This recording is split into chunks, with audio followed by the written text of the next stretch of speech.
Hello friends, welcome to my YouTube channel Reena kids and GK classes. आज हम जानेंगे polythene का बढ़ता प्रयोग, एक गंभीर पर्यावरणीय समस्या। आज हम जानेंगे जो पॉलीथीन है उसका बढ़ता प्रयोग और उसके जो पर्यावरण में जितनी भी समस्याएं हो रही हैं उसके बारे में हम जानेंगे। पिछले 3-4 दशकों में पैकिंग के क्षेत्र में पॉलीथीन का उपयोग बहुत तेजी से बढ़ा है। पिछले कुछ सालों पहले पॉलीथीन का यूज़ कितना तेजी से बढ़ा हुआ है, जैसे कि दूध में पॉलीथीन का यूज़ हो रहा है, घी में, मसाले तथा अन्य अनेक उत्पाद पॉलीथीन पैकिंग में बाजार में उपलब्ध हैं। ये सारी चीज़ें किससे पैक हो रही हैं? पॉलीथीन से पैक हो रही हैं। साथ ही घरेलू सामान लाने के लिए भी पॉलीथीन का उपयोग दिनों दिन बढ़ता जा रहा है। अगर हम मार्केट जा रहे हैं तो हम कोई भी सामान पॉलीथीन में ही लाते हैं। ओके, पॉलीथीन के बढ़ते प्रयोग के प्रमुख रूप से निम्न पर्यावरणीय समस्याओं को जन्म दिया है। पॉलीथीन का जो बढ़ता हुआ प्रयोग है उसकी वजह से पर्यावरणीय समस्याओं को जन्म दिया है। पॉलीथीन व प्लास्टिक के अंधाधुंध प्रयोग ने न केवल कूड़ा निस्तारण के क्षेत्र में एक जटिल समस्या खड़ी कर दी है, बल्कि इससे पर्यावरण प्रदूषण का भी खतरा बढ़ा हुआ है। क्या ये प्लास्टिक पॉलीथीन का जितना भी ज़्यादा प्रयोग किया जा रहा है उससे क्या हो रही है? एक जटिल समस्या खड़ी हो रही है, और वो जटिल समस्या क्या है? पर्यावरण प्रदूषण का खतरा बढ़ रहा है। करीब 10 वर्ष पहले शहरों में जो कूड़ा करकट निकलता था उसमें प्लास्टिक एवं पॉलीथीन की मात्रा आधा प्रतिशत होती थी। शहरों से जो भी कूड़ा कचरा निकलता था उसमें आधे प्रतिशत क्या होता था? प्लास्टिक होती थी। परंतु अब कूड़े में पॉलीथीन बैग की मात्रा बढ़ गई है। अब कूड़ा करकट में सबसे ज्यादा क्या मिल रहा है? पॉलीथीन बैग मिल रहे हैं। पॉलीथीन बैग निस्तारण के लिए एक गंभीर समस्या बन चुके हैं, क्योंकि इनका सड़ना गलना संभव नहीं है। जो पॉलीथीन है ना तो वो कभी सड़ेगी और ना ही गलेगी, वह कितने भी सालों तक रह जाएगी, लेकिन गलना संभव नहीं है। पॉलीथीन को जलाया जाना भी उचित नहीं है, क्योंकि जलाए जाने पर इससे विषाक्त गैस पैदा करता है। पॉलीथीन को अगर हम जला रहे हैं तो उससे क्या होगी? बहुत सारी विषाक्त गैसें पैदा होंगी। प्लास्टिक एवं पॉलीथीन को रिसाइकलिंग किया जा सकता है। जो पॉलीथीन है उसको हम क्या कर सकते हैं? रिसाइकलिंग कर सकते हैं, परंतु यह क्रिया करना भी कठिन है तथा इसमें खर्च भी बहुत आता है।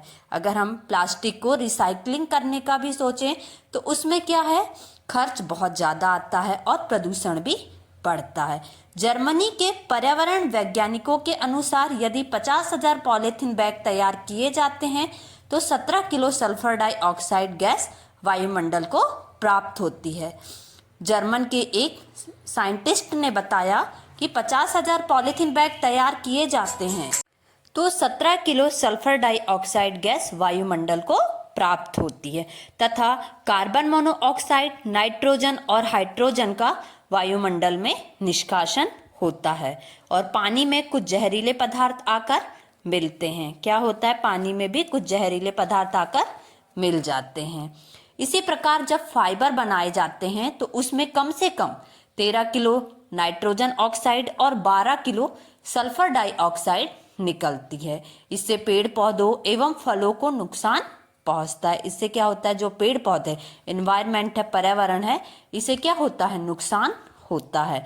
इन गैसों के प्रभाव से वनस्पतियों का विकास प्राकृतिक ढंग से नहीं हो पाता है। पॉलीथीन का निर्माण प्लास्टिक से होता है। प्लास्टिक के निर्माण में मुख्य रूप से ethane, vinyl chloride, styrene, phenol, formaldehyde, urea, acetylene तथा बेंजीन का प्रयोग किया जाता है। किसके निर्माण में? प्लास्टिक के निर्माण में। इन रसायनों के कारण प्लास्टिक पदार्थों को किसी भी जैविक प्रक्रिया से नष्ट किया जाना अत्यंत कठिन होता है। जो ये प्लास्टिक पदार्थ है, अगर हम उसको कोई भी जैविक प्रक्रिया से नष्ट करना चाहें तो ये क्या होता है? ये बहुत करना कठिन होता है।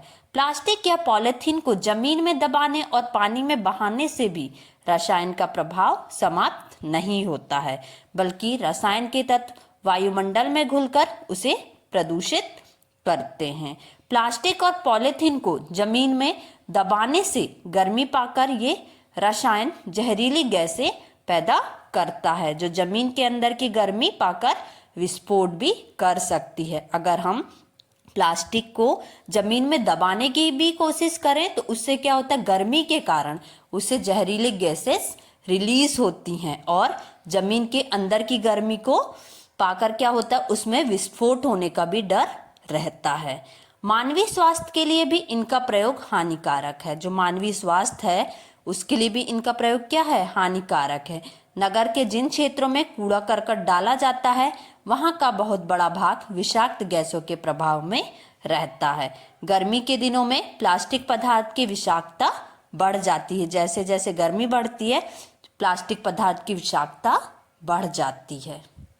पॉलीस्टीरीन नामक प्लास्टिक को जलाने से क्लोरोफ्लोरोकार्बन बाहर आते हैं। जो पॉलीस्टीरीन नामक प्लास्टिक होती है उसको जलाने से क्लोरोफ्लोरोकार्बन बाहर आते हैं, जो ओजोन के जीवन रक्षक कवच के लिए हानिकारक है। ओजोन परत के नष्ट होने से धरातल पर निवास करने वाले जीवधारियों के लिए प्रलयकारी स्थिति पैदा हो सकती है। पॉलीथीन नष्ट न होने की वजह से सफाई कार्य में काफी व्यवधान उत्पन्न होता है। सीवर चौक की जितनी घटनाएं होती हैं उसमें 70% पॉलीथीन की वजह से ही होती है। ये था पॉलीथीन का बढ़ता प्रयोग, एक गंभीर पर्यावरणीय समस्या। Thank you for watching this video. Please like and subscribe and share.